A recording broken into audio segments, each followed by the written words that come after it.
Assalamualaikum warahmatullahi wabarakatuh. Bagaimana hari ini adik-adik mahasiswa? Mudah-mudahan semuanya masih sehat dan masih semangat ya. Hari ini kita masuk di pertemuan ke-6 dan ke-7 dengan mata kuliah komunikasi bisnis. Ini adalah pertemuan terakhir, minggu depan kita mid test. Nah, untuk pertemuan hari ini, materi ini adalah mengenai pesan-pesan rutin dan pesan-pesan positif. Baiklah, sebelum kita masuk di materi, kita masuk di tujuan pembelajaran. Nah, tujuan pembelajaran hari ini yaitu mengenai pengertian memo dan email, pesan rutin, dan juga pesan positif. Nah, kita lihat di sini pengertian memo. Jadi memo ini adalah jelas dan padat ya. Jadi ada sebuah surat yang dimana dia penulisannya ini jelas dan juga padat, mudah dipahami, yang ditujukan kepada seseorang, bersifat informal.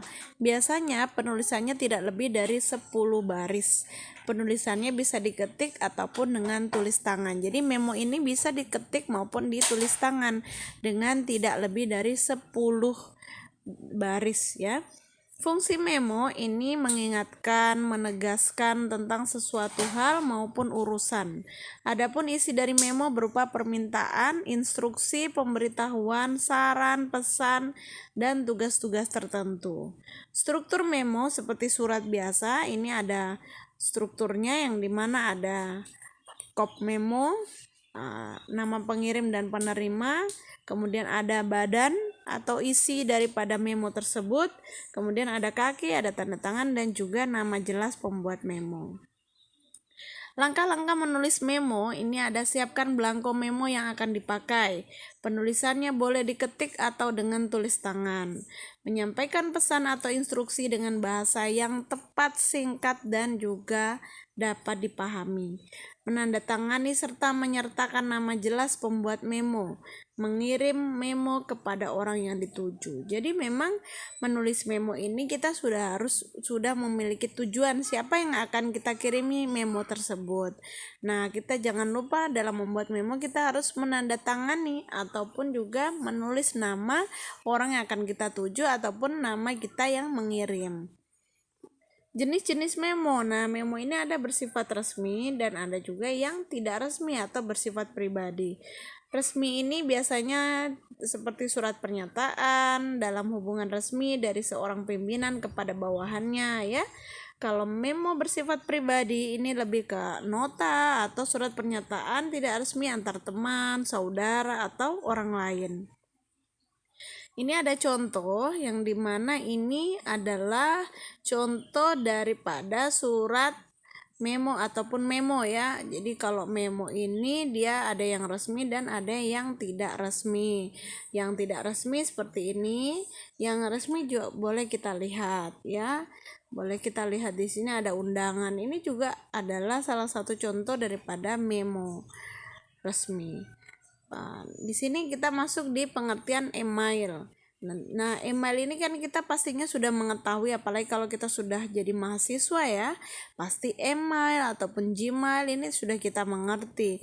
Email ini adalah electronic mail atau surat elektronik berfungsi sebagai alat pengirim pesan melalui perantara teknologi, baik itu komputer, laptop maupun smartphone yang terhubung dengan jaringan internet. Jadi sebenarnya dulu orang membuat surat itu menggunakan kertas ya yang dikirimkan lewat pos. Kalau sekarang lebih ke elektronik. Jadi kita kirimkan asal ada internetnya, jaringannya bagus, kita bisa mengirimkan secara cepat, hari itu juga sudah sampai. Email digunakan untuk mengirimkan data, entah itu dalam bentuk file teks, gambar, audio, ataupun video. Jadi email ini bukan hanya dia surat saja, tetapi bisa video, baik itu audio maupun juga gambar. Dengan menggunakan email, aktivitas pengiriman data seperti misalnya surat menyurat jadi lebih mudah dan cepat dibandingkan menggunakan jasa manusia atau pos. Nah, ini contoh email ya. Nah, kita bisa lihat email di sini ada binakarya@detsmassoci.com. Ini artinya ini kita mau mengirimkan ke siapa ya. di Bina Karya ini. Kemudian kepada yang terhormat jangan lupa seperti surat biasa, kemudian apa isinya ya, topiknya apa kita harus sudah isi, permohonan surat lamaran kerja dan lain sebagainya. Pengertian pesan rutin. Jadi di sini ada pesan rutin. Pesan rutin adalah pesan yang berkaitan dengan kegiatan bisnis sehari-hari yang berulang, perlu dilakukan atau dijawab secepatnya. Nah, ini contohnya adalah surat masuk, surat keluar, memo, pesanan barang, keluhan, rekomendasi, permintaan informasi, kredit, penawaran dan lain sebagainya. Ini juga adalah pesan rutin. Nah, contoh pesan rutin ya seperti ini ya. Ini karena kita setiap hari, jadi pesan rutin itu artinya yang kita lakukan selalu ya dan berulang-ulang. Kemudian di sini ada pengertian dan contoh pesan positif. Pesan positif adalah pesan-pesan bisnis yang memberikan kesan menyenangkan kepada pihak lain, yang meliputi good news dan juga goodwill. Pengorganisasian permintaan pesan rutin dan pesan positif ini menggunakan pendekatan langsung. Jadi memang kalau pesan-pesan positif ini kita memberikan pesan yang dimana orang itu memberikan kebahagiaan kepada orang lain. Misalnya, selamat bergabung di PT Abadi, sejumlah kandidat telah diwawancara tetapi latar belakang pendidikan dan pengalaman membuat Anda menjadi yang terbaik. Artinya memberikan pesan yang positif membuat orang lain menjadi bersemangat atau bahagia ya. Disinilah kita menggunakan pesan-pesan positif. Nah, di sini ada surat penagihan tunggakan. Ini juga sama dengan pesan rutin yang kita lakukan ya. Ya, karena perusahaan tersebut mungkin di bidang finance, jadi harus ada penagihan. Nah, ini juga selalu kita gunakan surat ini. Ini adalah namanya pesan rutin. Nah, contohnya seperti ini ya, suratnya bisa kita lihat. Bersama ini kami memberitahukan ya. Jadi memang suratnya harus jelas berapa yang memang menjadi tunggakan, harus jelas. Jadi jangan sampai kita berbelit-belit supaya ketika kita surat itu terbaca itu sudah mudah dipahami. Nah, kemudian ini ada surat izin mengikuti kegiatan. Ini juga sama dengan dimana ini juga pesan-pesan rutin ya. Pesan rutin ini juga adalah surat rekomendasi ya, atau surat izin mengikuti, ini juga salah satu pesan rutin.